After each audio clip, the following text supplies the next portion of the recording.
नमस्कार दोस्तों, मैं क्लॉक का एक नया रीडिंग लेके आया हूँ और देखिए दोस्तों, ये हर एक एग्जाम में आए हुए क्वेश्चन हुए हैं। इसको हम लोग कैसे हल कर सकते हैं और कितनी सरलता से हल कर सकते हैं, इसके बारे में मैं आप लोग को जानकारी दूंगा। और दोस्तों, मैं इसकी गारंटी देता हूँ, अगर क्लॉक का अगर मेरा आप पूरा पढ़ लेंगे, उससे बाहर कोई भी रीजनिंग नहीं है अगर क्लॉक का। ठीक है दोस्तों, तो देखिए दोस्तों, पहला क्वेश्चन दिया हुआ है। एक घंटा में नौ 1 घंटा 9 मिनट 9 सेकेंड में सेकेंड की सुई द्वारा चली गई कुल दूरी कितनी हो। सेकेंड की सुई बोल रहे हैं दोस्तों, सेकेंड की सुई बोला आपको। तो सबसे पहले क्या कीजिए, जितने भी मिनट और घंटे दिए इसको सेकेंड में कन्वर्ट कर दीजिए। आपको पता है होगा, 1 घंटा में 3600 सेकेंड होते हैं। ठीक है, अगर 9 मिनट की बात करूं, इसमें कितने होते हैं, 540 आप +9। ठीक है, अब 1 सेकेंड सेकेंड की सुई द्वारा चली गई दूरी, तो आपको पता होगा 1 सेकेंड में सेकेंड की सुई 6 डिग्री चलती है।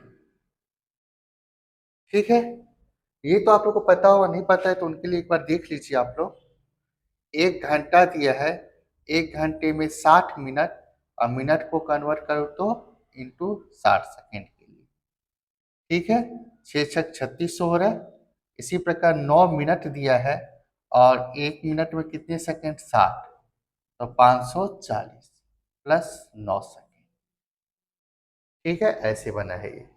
ठीक है, इसको हम जोड़ लेते हैं, 36 5 41, 100, 40 9 49, तो हम जोड़ लिए, तो क्या हो गया, 4149 और इंटू 6, 9 6 54। 4 यूनिट डिजिट किसी का है क्या दोस्तों?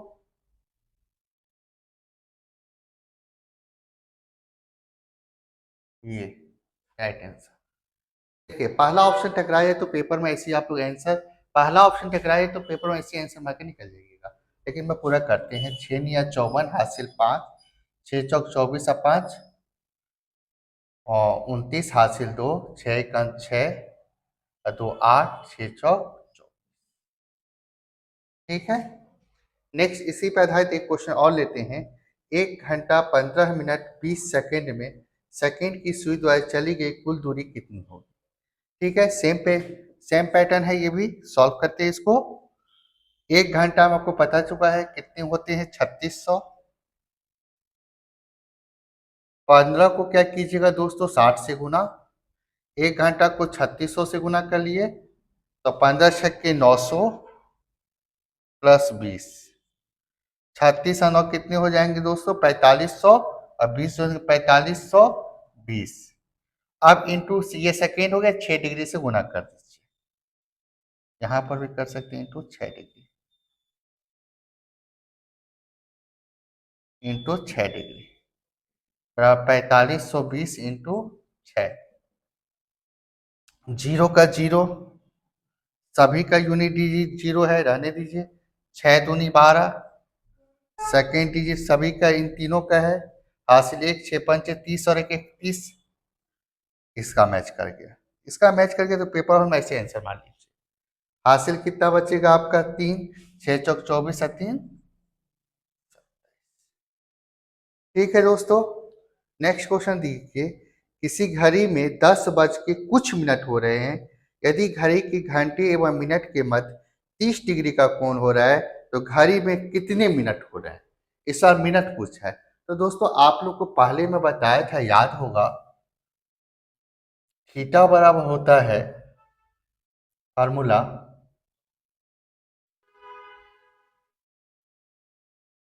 11/2 -30 इंटू h, यहाँ पर मिनट। ठीक है, अब देखिए फार्मूला पे लेता हूँ। थीटा कितना दिया है, 30 डिग्री।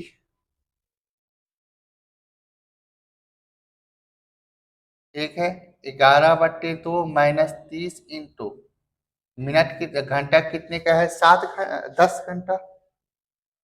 घंटा कितना है 10 इंटू 10। ठीक है, अब इसको सॉल्व करूं तो 30 बराबर 11/2m माइनस 300। 30 को 10 से गुना करूंगा तो 300, ये माइनस में इसके पास आ जाएगा तो क्या हो जाएगा प्लस। तो 330 बराबर 11/2 मिनट। 11 तिया 35, जीरो गुना कर दिए 60 मिनट। 60 मिनट कोई ऑप्शन है क्या दोस्तों? नहीं है। देखिए हमेशा याद रखिए कोण वाला में ना एक लंबवत कोण बनाता है और एक छोटा कोण बनाता है। तो ये 60 मिनट आया, इसका मतलब ये लंबवत कोण आया। अब क्या करेंगे इसी प्रश्न में सेम रहेगा, 60 मिनट नहीं दे रहा है तो दोस्तों ऐसा नहीं तो आंसर नहीं है, ये मत बोलेगा आंसर गलत है, नहीं। वो फिर छोटा कोण पूछ रहे हैं और छोटा कोण के लिए सेम पैटर्न रहने दीजिए, बस थीटा को माइनस कर लीजिएगा। ठीक है, अब देखिए यहाँ पर इसको 30 को माइनस कर लिए, अब ये माइनस में है, इसके पास आएगा तो क्या होगा प्लस। और 30 माइनस में तो 300 में से 30 घटा देंगे तो क्या आएगा 270 माइनस बराबर 11/2m, माइनस नहीं आएगा सॉरी। ठीक है, अब इसका गुना कर ले तो क्या आएगा 500, 0 2 7 14 2%, m बराबर बट्टे में 11, 11 चौक 44, हासिल 10, 10 पर 0 100, 11 × 99। ऐसा कोई ऑप्शन है क्या 49 से 1/11 मिनट? ठीक है दोस्तों, ऐसा जरूरी नहीं है जो आपको प्लस वाला ही दे दे और छोटा कोण दे दे बड़ा कोण ना दे, तो आप दोनों ट्राई करके देख लीजिएगा। सेम दोस्तों आप लोगों को पता है मैं हर एक क्वेश्चन का कम से कम 2 कराने की कोशिश करता हूँ आप लोग को, जिससे आप लोगों को अच्छे से समझ आ जाए। फिर देखिए सेम पैटर्न पे है, किसी घड़ी में 7 बजकर कुछ मिनट हो रहा है, यदि घड़ी के घंटे और मिनट के मध्य 45 डिग्री का कोण हो रहा हो तो घड़ी में कितने मिनट हो रहे हैं? इसी पैटर्न पर बनेगा दोस्तों, आप लोग देखना बना के इसको। ये आप लोग के लिए ठीक है, क्योंकि ज्यादा क्वेश्चन मैं नहीं दिया हूं, 2 ही क्वेश्चन है, एक आप लोग बना के देखिए, इससे आप लोग का डाउट क्लियर हो जाएगा।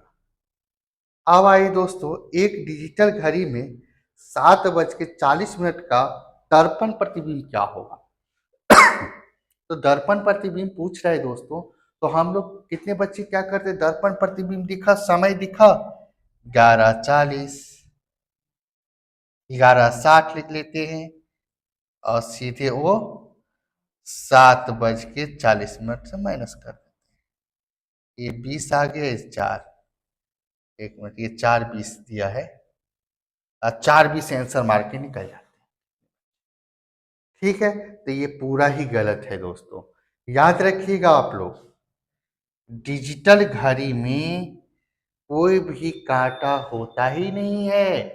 डिजिटल घड़ी में आप देखे हो क्या घंटा मिनट सेकंड की सुई, इसलिए इसका आंसर क्या है दोस्तों CND, याद नहीं कर सकते। आया दोस्तों समझ? ठीक है दोस्तों, अब देखते हैं आगे। एक कमरे में 200 दर्पण है जो आमने सामने लगाए गए हैं, यदि एक घड़ी में 8:40 का समय हो रहा है तथा इस कमरे में प्रथम दर्पण में देखा जाए तथा इसके प्रतिबिंब को लगातार सभी दर्पण में बनता रहे, तब 200वें दर्पण में प्रतिबिंब में क्या समय होगा? ये क्वेश्चन है दोस्त, बहुत ही प्यारा सा क्वेश्चन है। ठीक है, और ये आया हुआ क्वेश्चन है, आदमी बच्चे 200 दर्पण देखते हैं तो कंफ्यूज हो जाते हैं, छोड़ देते हैं, नहीं ये बहुत ही सरल है। देखिए मैं इसका आपको पहले पैटर्न बताता हूँ, ये प्रथम में है मेरा दर्पण और ये सेकेंड दर्पण है, ये 2 दर्पण है। आप लोग को दर्पण प्रतिबिंब का रूल्स पता होगा दोस्तों, 11:60 से घटाते हैं, कितना समय दिया हुआ है 8:40, घटा लीजिए 3:20। आया दोस्तों समझ? इसका मतलब ये हुआ दोस्तों, प्रथम दर्पण में जब 3:20 दिखेगा तो सेकेंड दर्पण में क्या दिखेगा, 8:40। ठीक है, इसी प्रकार थर्ड फोर थर्ड में 3:20 दिखेगा, इसमें क्या दिखेगा, 8:40। दर्पण प्रतिबिंब ऐसे ही बनता है। तो याद रखिएगा दोस्तों, ऐसे करते करते करते करते हम जब 199 वाला में देखेंगे, 199 के दर्पण और 200 का दर्पण में देखेंगे, इसमें 3:20 दिखेगा और इसमें 8:40 दिखेगा। ठीक है, तो आंसर क्या आएगा इसका, 8:40। तो आप लोग पेपर हॉल में इतना मत करना, पेपर हॉल में घटा लेना और दर्पण की संख्या देखना सम है या विषम है। ठीक है, 200 दर्पण है, मतलब 200 क्या है दोस्तों, सम है, तो वही समय जो समय दिया हुआ है। ठीक है दोस्तों, अगर मान लीजिए दर्पण में आपको विषम दे दिया तो जो घटा के आया हो आया दोस्तों। इतना सरल है, इतना आप लोग को पेपर हॉल में करने की जरूरत नहीं। दर्पण की संख्या सम है तो जो दिया है वही उसका आंसर। दर्पण की संख्या विषम है, जो माइनस होके आया वो उसका है। ठीक है दोस्तों, अब चलिए इसी पर आधारित एक क्वेश्चन मैं आप लोग को दे रहा हूँ 7 बना के। यहाँ पर दोस्तों मैं थोड़ा सा चेंज कर रहा हूँ, 165 दर्पण दिया हुआ। ठीक है, 165 और यहाँ पर मैं कर दे रहा हूँ 7:40।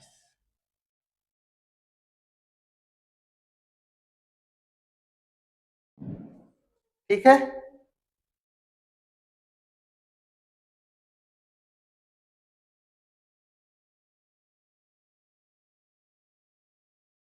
7:40।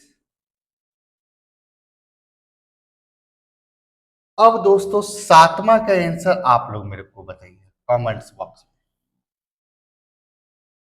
सातवां का आंसर क्या होगा। ठीक है दोस्तों, तो ये आज का सेशन कैसा लगा दोस्तों जरूर बताइएगा, लाइक शेयर सब्सक्राइब जरूर कीजिए दोस्तों। फिर मिलते हैं हम लोग नेक्स्ट वीडियो में। Thank you. इसके बाद दोस्तों एक स्लो और फास्ट वाला बचा हुआ है, उसको मैं